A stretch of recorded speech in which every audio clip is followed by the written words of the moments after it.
اور پھر تاجر کو ایک اصول نبی کریم علیہ السلام نے دیا، فرمایا جب کسی چیز کو بیچنا ہے نا، اس چیز کے اندر جو عیب ہے وہ گاہک کو پہلے بتا دینا ہے۔ اس چیز کے اندر جو عیب ہے وہ گاہک کو پہلے بتاتے ہیں۔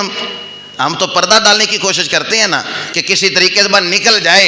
وہ جو پھٹے پرانے نوٹ ہوتے ہیں وہ بھی ہم درمیان میں رکھتے ہیں کہ بس جب گنتے گنتے چلے جائیں گے تو یہ بھی نکل جائیں گے۔ بھائی عیب دار چیز، اور سنیے اتنا سخت فرمان حضور فرماتے ہیں جس نے عیب دار چیز کسی کو بیچی اور اس کا عیب نہ بتایا، حضور فرماتے ہیں ہمیشہ اللہ کی ناراضگی میں رہے گا، ہمیشہ اللہ کی ناراضگی میں۔